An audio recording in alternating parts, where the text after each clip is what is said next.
land is our partner, so we should listen to what it can teach us. Can I get everybody to slide over to the side just a little bit?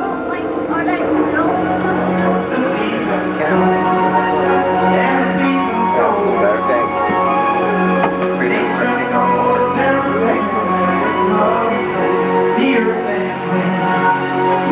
Long ago, people gathered their food wherever they could find it, but today's farmers grow their own crops in many different environments.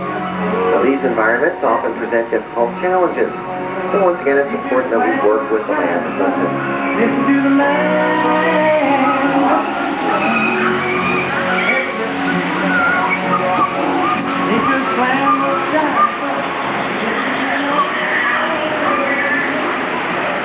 What challenges do we face in the tropical rainforest? It seems exploding with life.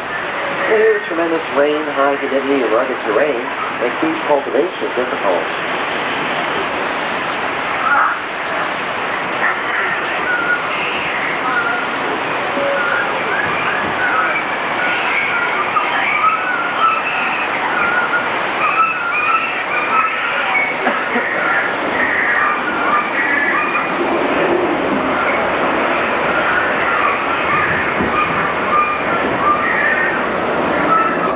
The challenge of the desert is just the opposite. Here the burning sun evaporates water faster than nature can supply it. The scorching heat and blinding sandstorms can the desert ever support our crops?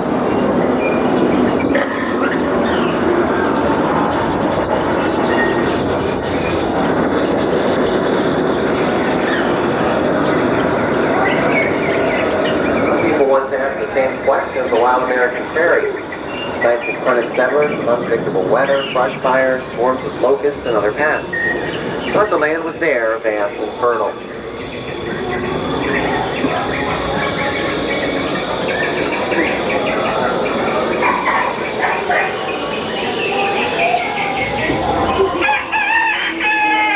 So with hard work, skill, and dedication, the prairie was transformed. Generations of family farmers worked with their land, together they grew crops and became a nation.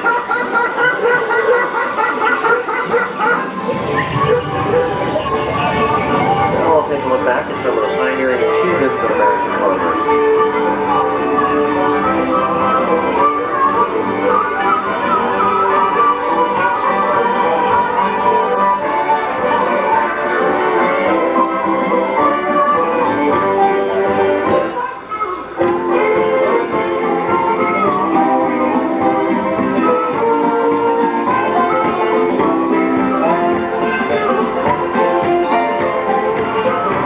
Today's farmers are still working with and listening to the land.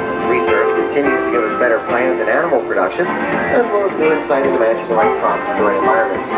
They have better machines and seeds, better fertilizers and pest management, all allowing us to produce more food per acre. But to meet the needs of the future, we must continue to study. The drought that hit much of the U.S. in 1988 will prove we still have a lot to learn.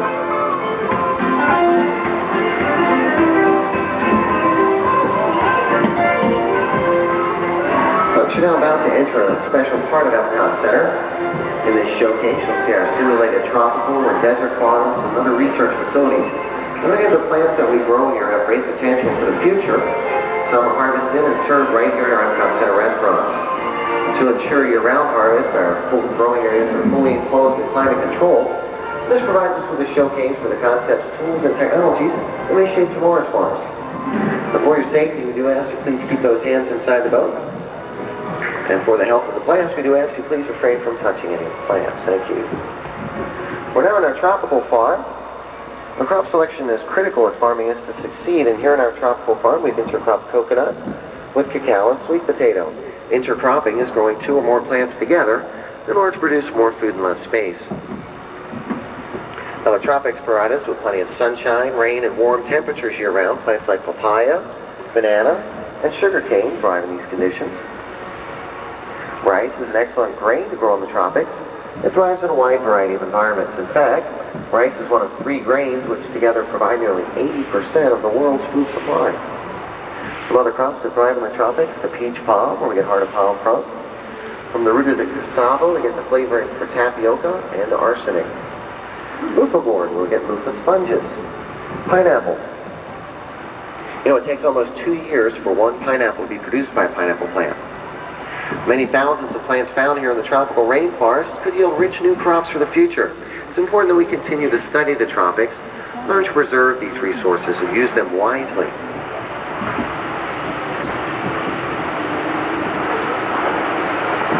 We're now entering our fish farm.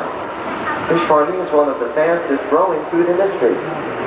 We select fish that will thrive in chronic conditions to be prepared food, like our sunshine bass and tilapia on your right.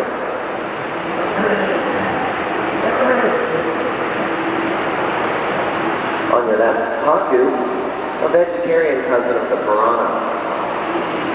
And paddlefish, a little odd looking, but they're a source of cultured caviar. And there's some channel catfish in there too.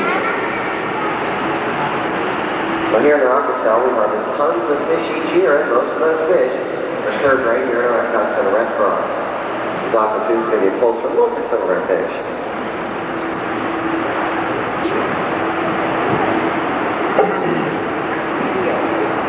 For conservation, we recycle our water to eliminate waste and replenish the oxygen.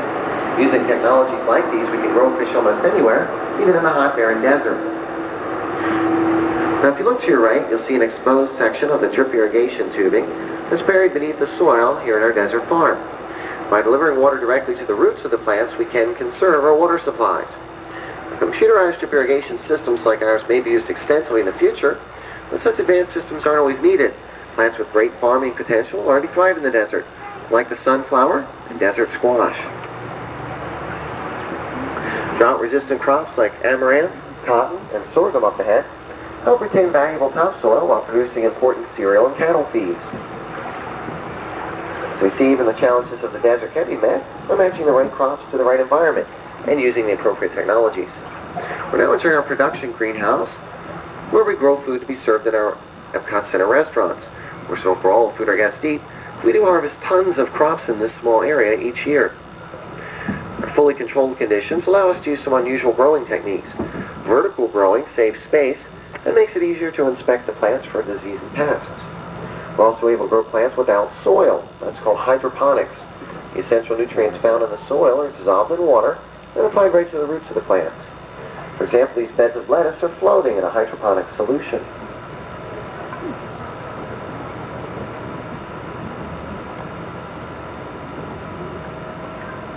Now, each year, 1/3 of the world's crops are destroyed by disease and pests. Here in our greenhouses, we use what's called integrated pest management, the use of several pest control methods working together. We release ladybugs, which eat aphids, our most troublesome pest. Rotate our crops to prevent seasonal problems. Plant disease-resistant crops like our tomatoes and peppers. Put down sticky yellow tape to catch small flying insects. And do use some carefully controlled pesticide application.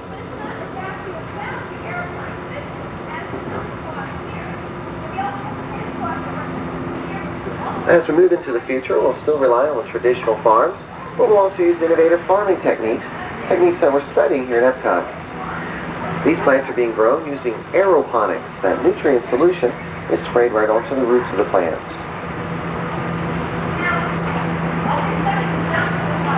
The space explorers will depend on plants not just for food, but also to help recycle the oxygen and water they'll need. Up ahead here, we're growing wheat in simulated Martian and lunar soils. Our Martian soil is based on information gathered by the Viking missions, and our moon soil based on samples brought back by the Apollo astronauts. These growing systems are identical to ones at the Kennedy Space Center. We're working together with them to help pioneer space agriculture.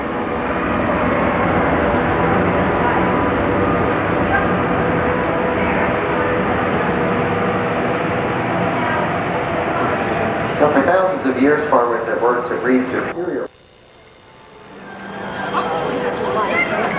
Next stop, Universe of Energy.